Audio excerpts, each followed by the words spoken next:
হাওড়া জেলার বাগনান থানার ম্যাল্লোক গ্রামে নবরূপে সজ্জিত ৩৭৪ বছরের প্রাচীন পুরাকীর্তিকে কেন্দ্র করে মানুষের মধ্যে বিপুল উৎসাহ ও উদ্দীপনার সৃষ্টি হয়েছে।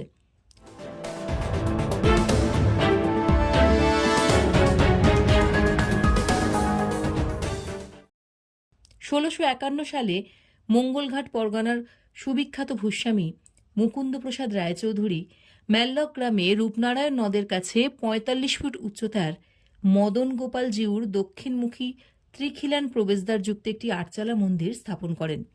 মন্দিরটির দৈর্ঘ্য ৩৪ ফুট ৫ ইঞ্চি ও প্রস্থ ২৮ ফুট ৩ ইঞ্চি।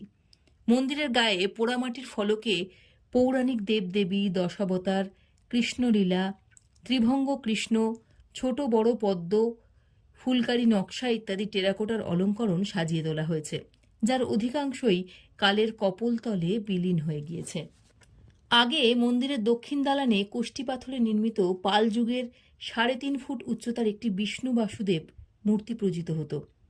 ১৯৭৪ সালে পশ্চিমবঙ্গ পুরাতত্ত্ব অধিকার কর্তৃক মন্দির সংস্করণের সময় মন্দিরের সামনের অংশটি ভেঙে পড়ে। দীর্ঘদিন চরম অবহেলা ও ঔদাসীন্যে সংস্কারের অভাবে মন্দিরটির যাবতীয় সৌকর্য বিলীন হতে থাকে। জঙ্গলাকীর্ণ অবস্থায় হাওড়া জেলার অন্যতম প্রাচীন এই পুরাকীর্তিটি একটি জীর্ণ দীর্ণ দেবালয়ে পরিণত হয়। তারপর থেকে এই মন্দির দর্শনের জন্য পর্যটকদের মধ্যে আকর্ষণ কমতেই থাকে।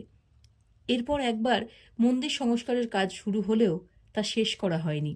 মন্দিরের বিগ্রহ পার্শ্ববর্তী চক্রবর্তীদের বাড়িতে নিয়ে যাওয়া হয়। প্রায় ১৫-১৬ বছর বিগ্রহ সেখানেই পূজিত হতো। মন্দিরের ব্যাপার হচ্ছে ওই মুকুন্দপ্রসাদ রায়চৌধুরী ওনার ফ্যামিলি নিয়ে পুজো দিতে গেছিল। যে সব তীর্থস্থান করেছে করে ১৫-২০ দিন বাদে বাড়িতে ফিরেছে। বাড়িতে যেদিন ফিরে ওনাকে জগন্নাথ স্বপ্ন দেয়। জগন্নাথ যে রূপনারায়ণ নদীর ধারে একটা খোলা মাঠ পড়ে আছে, একটা মাঠ খোলা মাঠ পড়ে আছে, ওখানে তুই ১০০ দিনের মধ্যে মন্দির তৈরি কর। তিনি চুনশক্তি দিয়ে মন্দির তৈরি করল। প্রত্যেক মন্দির উদ্বোধন করলো, তখন আমার দাদু পুজো করত। দাদুর নাম হচ্ছে তোমার বামাচরণ রায়চৌধুরী। বিশ্বাস গড়ে উঠলো কৃষ্ণ। সেটা কি কৃষ্ণ খুব জাগ্রত। আচ্ছা, দুর্দান্ত, যা চেয়েছিল কে তাই পেয়েছে। তখন পুজো করতো। তারপরে দাদুর পর আমার বাবা করতো। ওর নাম প্রসাদ রায়চৌধুরী। এইখানে কেউ বিয়ের পুজো দিতে আসে, বুঝলেন, কারো ছেলের বিয়ে হবার, কারো মেয়ের ছেলেগুলো হচ্ছে ১.৫ বছর ২ বছর, এইসব পুজো দিতে আসে। বেহালা, টালিগঞ্জ, শিবপুর সব জায়গা থেকে আসে।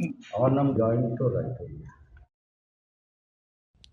বর্তমান রাজ্য সরকার ২০১৯ থেকে ২০২০ সালের মধ্যে মন্দিরটিকে নবকলেবরে সংস্কার করায় এখন এই পুরাকীর্তিটি চাক্ষুষ করতে হাওড়া ছাড়াও মেদিনীপুর, হুগলি ও অন্যান্য জেলার পর্যটকদের মধ্যে উৎসাহ দেখা যাচ্ছে বলে স্থানীয় বাসিন্দারা জানিয়েছেন। পুরনো মন্দির শুনেছি। আচ্ছা, এখানে দোলের সময়, দোল পূর্ণিমার পরের দিন ঠাকুর বেরোয়, মেলা হয় এখানে, সেই শুনেই দেখতে এলাম মন্দির।